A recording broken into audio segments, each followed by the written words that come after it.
Welcome back to my YouTube channel. അപ്പോൾ ഇന്നത്തെ എൻ്റെ ടോപ്പിക് എന്ന് പറഞ്ഞാൽ വിന്റർ സ്കിൻ കെയർ റൂട്ടീൻ ആണ് കേട്ടോ. ഈ ഒരു സീസൺ തുടങ്ങുമ്പോഴേക്കും എല്ലാവർക്കും സ്കിന്നിൽ എന്തെങ്കിലുമൊക്കെ ഒരു പ്രശ്നങ്ങളൊക്കെ തുടങ്ങുമല്ലേ. അപ്പോൾ അങ്ങനെ വരുമ്പോൾ നമ്മുടെ സ്കിൻ കെയറിൽ കുറച്ച് കാര്യങ്ങൾ നമ്മൾ കൂടുതൽ ശ്രദ്ധിക്കേണ്ടി വരും കേട്ടോ. കുറച്ച് മാറ്റങ്ങളൊക്കെ വരുത്തേണ്ടി വരും. അപ്പോൾ അതിനെപ്പറ്റിയാണ് ഇന്നത്തെ വീഡിയോ എന്ന് പറഞ്ഞാൽ. എന്നാൽ പിന്നെ സമയം കളയാണ്ട് നമുക്ക് വീഡിയോയിലോട്ട് വിട്ടുതരാം. ഒരു കാര്യം ആദ്യമേ പറയട്ടെ, സ്കിൻ കെയർ ചെയ്തുകൊണ്ട് മാത്രമായില്ല കേട്ടോ, നമ്മുടെ ഡയറ്റും കൂടെ ഒന്ന് ശ്രദ്ധിക്കണം. നന്നായിട്ട് തന്നെ വെള്ളം കുടിക്കുക, ഫ്രൂട്ട്സ് കഴിക്കുക, വെജിറ്റബിൾസ് ഒക്കെ നന്നായിട്ട് തന്നെ കഴിക്കുക കേട്ടോ. ഈ ഒരു സമയത്ത് വെള്ളം കുടിക്കാനുള്ള ടെൻഡൻസി ഉണ്ടാവില്ല എങ്കിലും വെള്ളം നന്നായിട്ട് കുടിച്ച് സ്കിൻ നന്നായിട്ട് തന്നെ ഹൈഡ്രേറ്റ് ആയിട്ട് വെക്കാനായിട്ട് എപ്പോഴും ശ്രദ്ധിക്കണം കേട്ടോ. സോ അപ്പൊ നോർമലി ചെയ്യുന്ന സ്കിൻ കെയർ ഒക്കെ തന്നെയാണ് ചെയ്യുന്നത്. പക്ഷെ ഈ ഒരു സീസൺ ആകുമ്പോൾ നമ്മൾ ചില കാര്യങ്ങളിൽ കുറച്ചൊന്ന് ശ്രദ്ധിക്കേണ്ടി വരും. പിന്നെ നമ്മൾ യൂസ് ചെയ്യുന്ന പ്രൊഡക്റ്റ് ആണെങ്കിലും അതൊക്കെ ഒന്ന് ശ്രദ്ധിച്ച് ചൂസ് ചെയ്യുന്നത് നന്നായിരിക്കും കേട്ടോ. അപ്പൊ അതിനെക്കുറിച്ചാണ് ഞാൻ പറയാൻ പോണത്. ബേസിക് സ്കിൻ കെയറിനെ പറ്റിയിട്ടുള്ള വീഡിയോസ് ഒക്കെ ഞാൻ ചെയ്തിട്ടുണ്ട് കേട്ടോ. അപ്പൊ നിങ്ങൾക്ക് കാണുന്നുണ്ടെങ്കിൽ അതിന്റെ വീഡിയോന്റെ ലിങ്ക് ഞാൻ താഴെ കൊടുക്കാം കേട്ടോ. അപ്പൊ നമുക്കറിയാം ഈ ഒരു സീസണിൽ നമ്മുടെ സ്കിൻ ഭയങ്കര ഡ്രൈ ആവും. നമ്മുടെ അറ്റ്മോസ്ഫിയർ ആണെങ്കിൽ ഹ്യൂമിഡിറ്റി കുറവായിരിക്കുമല്ലോ. അപ്പൊ അതുകൊണ്ട് തന്നെ നമ്മുടെ സ്കിന്നിൽ ഭയങ്കരമായിട്ട് മോയ്സ്ചർ കണ്ടന്റിന്റെ അളവ് കുറയും. അങ്ങനെ നമ്മുടെ സ്കിൻ ഭയങ്കര ഡ്രൈ ആവാനായിട്ടും കൈകാലുകളൊക്കെ ആണെങ്കിൽ ക്രാക്സ് ആവാനായിട്ടും അങ്ങനെ ഒത്തിരി ചാൻസ് കൂടുതലാണ്. അപ്പോൾ നമുക്ക് കുറച്ചൊരു ഓവർ കെയറിങ് കൊടുക്കുന്നതായിരിക്കും ഏറ്റവും എന്തുകൊണ്ടും നമ്മുടെ സ്കിന്നിന് നല്ലത് കേട്ടോ. ഫേസിൽ മാത്രമല്ല നമ്മുടെ ബോഡിക്കും ഒരു ഓവർ കെയറിങ് കൊടുക്കുന്നത് വളരെയധികം നന്നായിരിക്കും കേട്ടോ. അപ്പൊ നമ്മൾ നോർമൽ ചെയ്യുന്ന പോലത്തെ സ്കിൻ കെയർ റുട്ടീനാണ്. അപ്പൊ അതിൽ കുറച്ച് കാര്യങ്ങളും കൂടി ഇൻക്ലൂഡ് ചെയ്യാനും ശ്രദ്ധിക്കണം എന്നുള്ളൂ കേട്ടോ. അപ്പൊ ഫസ്റ്റ് വന്ന് പറഞ്ഞാൽ ക്ലെൻസിങ് ആണ് കേട്ടോ. അപ്പൊ ഈ ഒരു ക്ലെൻസിങ് എന്ന് പറഞ്ഞാൽ ഡബിൾ ക്ലെൻസിങ് മെത്തേഡ് ചെയ്യുന്നത് നന്നായിരിക്കും കേട്ടോ. അപ്പൊ ഓയിൽ ക്ലെൻസിങ് എങ്ങനെയാണ് ചെയ്യേണ്ടത് എന്നതിനെ കുറിച്ചിട്ടുള്ള വീഡിയോസ് ഒക്കെ ഞാൻ ചെയ്തിട്ടുണ്ട് കേട്ടോ. എന്നാലും ഞാൻ ജസ്റ്റ് ഒന്ന് പറയാം എന്റെ ഒരു സമാധാനം. ചിലപ്പോൾ ആദ്യമായിട്ട് കാണുന്നവരാണെങ്കിൽ ഇതെന്താ സംഭവം എന്ന് ഇങ്ങനെ ആലോചിച്ചുകൊണ്ടിരിക്കും. അപ്പോൾ അത് വേറെ ഒന്നുമില്ല, കുറച്ച് ഒലിവ് ഓയിൽ എടുക്കുക കേട്ടോ. എന്നിട്ട് നമ്മുടെ ഫേസ് ഫുള്ളായിട്ടൊന്ന് അപ്ലൈ ചെയ്തൊന്ന് മസാജ് ചെയ്ത് കൊടുക്കുക കേട്ടോ. ഇനി ഒലിവ് ഓയിൽ ഇല്ലെങ്കിൽ ആൽമണ്ട് ഓയിലോ ഇനി ഇതൊന്നും ഇല്ലെങ്കിൽ നമ്മുടെ വീട്ടിലുള്ള വെളിച്ചെണ്ണ ഉണ്ടല്ലോ അത് കുറച്ചെടുത്തിട്ട് ഫേസ് ഫുള്ളായിട്ടൊന്ന് അപ്ലൈ ചെയ്തൊന്ന് മസാജ് ചെയ്ത് കൊടുക്കുക കേട്ടോ. ഇത് നമ്മളുടെ സ്കിന്നിലെ അഴുക്കും പിന്നെ മേക്കപ്സ് ഒക്കെ ഉണ്ടെങ്കിൽ അതൊക്കെ നന്നായിട്ട് റിമൂവ് ആവാൻ വേണ്ടിയിട്ടാണ് കേട്ടോ. അപ്പൊ ഇത് ഈ ഒരു സീസണിൽ നമ്മൾ ആഴ്ചയിൽ ഓൾട്ടർനേറ്റ് ചെയ്താൽ മതി. അത് നൈറ്റ് ടൈം ചെയ്യുന്നതായിരിക്കും കേട്ടോ കുറച്ചും കൂടി നല്ലത്. അപ്പോൾ അത് ചെയ്യാം. ഇത്രയേ ഉള്ളൂ ഈ സംഭവം എന്ന് പറഞ്ഞാൽ. നോർമൽ ടു ഡ്രൈ സ്കിന്നുകാർ മാത്രം ചെയ്താൽ മതി.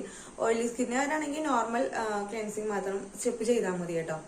ഓയിൽ ക്ലെൻസിങ് കഴിഞ്ഞിട്ട് പിന്നെ ക്ലെൻസിങ് ചെയ്യുമ്പോൾ നമ്മൾ ക്ലെൻസർ യൂസ് ചെയ്യുമ്പോൾ ഭയങ്കര ഹാഷ് അല്ലാത്ത കുറച്ചൊരു ജെന്റിൽ ആയിട്ടുള്ളൊരു ക്ലെൻസർ യൂസ് ചെയ്യുന്നതായിരിക്കും നമ്മുടെ സ്കിന്നിന് എന്തുകൊണ്ട് നല്ലത്. അപ്പൊ അതങ്ങനെ നമ്മൾ ഭയങ്കര ഹാഷ് ആയിട്ടുള്ള ക്ലെൻസറൊക്കെയാണ് യൂസ് ചെയ്യണമെങ്കിൽ അത് മാറ്റിയിട്ട് ഒരു ജെന്റിലായിട്ടുള്ള ക്ലെൻസർ യൂസ് ചെയ്യാൻ ശ്രദ്ധിക്കണം കേട്ടോ. പിന്നെ എങ്ങനെയാണ് ചെയ്യേണ്ടതെന്നൊന്നും ഞാൻ പറയുന്നില്ല കേട്ടോ. പിന്നെ എന്താണ് എക്സ്പോളിഷൻ എന്ന് അറിയാത്തവരൊക്കെ ആണെങ്കിൽ അതിന്റെയും വീഡിയോസ് ഞാൻ ചെയ്തിട്ടുണ്ട്. അപ്പൊ അതെല്ലാം ഞാൻ താഴെ കൊടുക്കാം കേട്ടോ.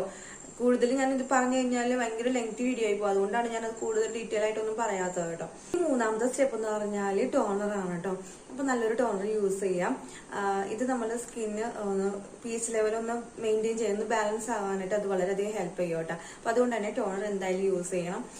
അപ്പോൾ മിന്റ് ലീവ്സിന്റെ അതല്ലെങ്കിൽ കുക്കുംബറിന്റെ ഒക്കെ നല്ലൊരു ടോണറാണ്. അപ്പൊ അത് ഏതെങ്കിലും യൂസ് ചെയ്യാം. അടുത്ത സ്റ്റെപ്പ് എന്ന് പറഞ്ഞാൽ സിറം ആണ് കേട്ടോ. അപ്പൊ നമ്മുടെ സ്കിൻ കുറച്ചും കൂടി ഒന്ന് ഹൈഡ്രേറ്റ് ആയിട്ട് വെക്കണത് ടൈപ്പ് സിറം യൂസ് ചെയ്യുന്നത് എന്തുകൊണ്ടും നന്നായിരിക്കട്ടെ. ഇനി നിങ്ങൾ സിറം യൂസ് ചെയ്യാത്തവരാണെങ്കിൽ ഈ ഒരു ക്ലൈമറ്റിൽ സിറം യൂസ് ചെയ്യുന്നത് നന്നായിരിക്കും കേട്ടോ.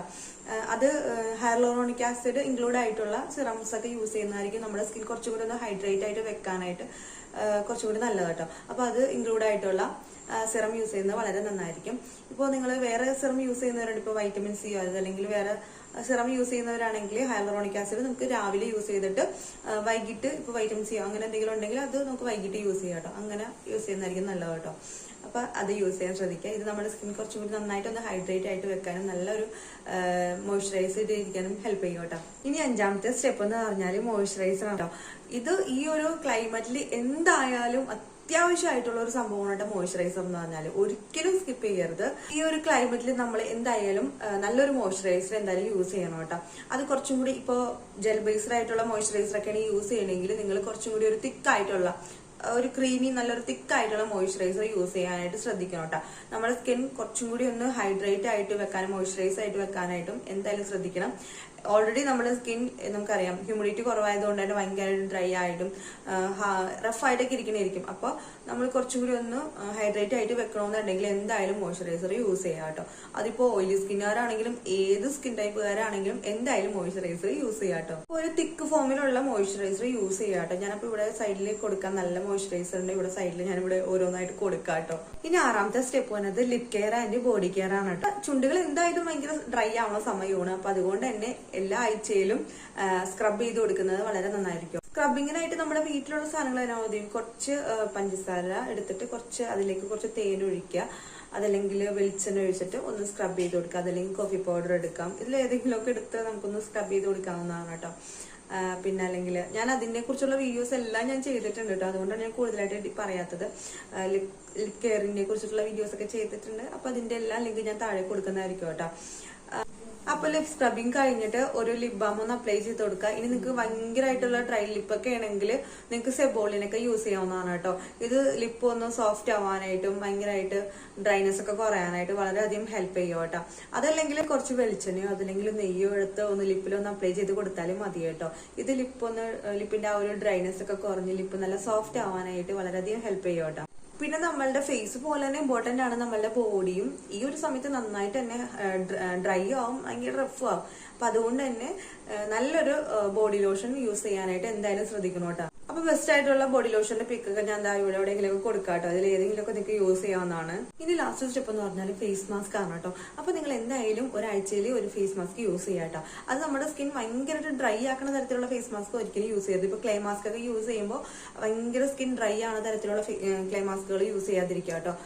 ഒന്ന് സ്കിൻ ഒന്ന് ഓയിൽ കണ്ടന്റ് ബാലൻസ് ചെയ്യാൻ പറ്റിയ, എക്സസ് ഓയിലൊക്കെ ഒന്ന് ബാലൻസ് ചെയ്യാൻ പറ്റിയ ഫേസ് മാസ്കുകൾ എന്താ. ഇനി ലാസ്റ്റ് സ്റ്റെപ്പ് എന്ന് പറഞ്ഞാൽ ഫേസ് മാസ്ക് ആണ് കേട്ടോ. അപ്പൊ നിങ്ങൾ എന്തായാലും ഒരാഴ്ചയിൽ ഒരു ഫേസ് മാസ്ക് യൂസ് ചെയ്യാം കേട്ടോ. അത് നമ്മുടെ സ്കിൻ ഭയങ്കരമായിട്ട് ഡ്രൈ ആക്കുന്ന തരത്തിലുള്ള ഫേസ് മാസ്ക് ഒരിക്കലും യൂസ് ചെയ്യരുത്. ഇപ്പൊ ക്ലേ മാസ്ക് ഒക്കെ യൂസ് ചെയ്യുമ്പോൾ ഭയങ്കര സ്കിൻ ഡ്രൈ ആണ് തരത്തിലുള്ള ക്ലേ മാസ്കുകൾ യൂസ് ചെയ്യാതിരിക്കുക കേട്ടോ. ഒന്ന് സ്കിൻ ഒന്ന് ഓയിൽ കണ്ടന്റ് ബാലൻസ് ചെയ്യാൻ പറ്റിയ, എക്സസ് ഓയിലൊക്കെ ഒന്ന് ബാലൻസ് ചെയ്യാൻ പറ്റിയ ഫേസ് മാസ്കുകൾ എന്തായാലും ഒന്ന് യൂസ് ചെയ്യാം കേട്ടോ. Banana, green tea, mint leaf, പിന്നെ ആലോവേര ജെല്ല്, ഇതിന്റെയൊക്കെ ഫേസ് മാസ്കുകളൊക്കെ നല്ലതാണ് കേട്ടോ. അപ്പൊ അങ്ങനെയുള്ള ഫേസ് മാസ്കുകളൊക്കെ ഈ ഒരു സമയത്ത് യൂസ് ചെയ്യാം കേട്ടോ. സോ അപ്പൊ ഈ ഒരു വിന്റർ സ്കിൻ കെയർ റൂട്ടീനിൽ ശ്രദ്ധിക്കേണ്ട കാര്യങ്ങൾ ഇതൊക്കെയാണ് കേട്ടോ. സോ അപ്പൊ ഈ വീഡിയോസ് നിങ്ങൾക്ക് എന്തായാലും യൂസ്ഫുൾ ആകുമെന്ന് വിചാരിക്കുന്നു. യൂസ്ഫുൾ ആണെങ്കിൽ ലൈക്ക് ചെയ്യാനും പിന്നെ എന്റെ ഇൻസ്റ്റാഗ്രാം പേജും ഫേസ്ബുക്ക് പേജും ഫോളോ ചെയ്തിട്ടുണ്ടെങ്കിൽ അതുകൂടെ ഒന്ന് ഫോളോ ചെയ്തേക്കണം കേട്ടോ. അപ്പൊ നെക്സ്റ്റ് നല്ലൊരു കണ്ടന്റ് ആയിട്ട് ഞാൻ വേഗം വരുന്നതായിരിക്കും. അതുവരേക്കും ബൈ.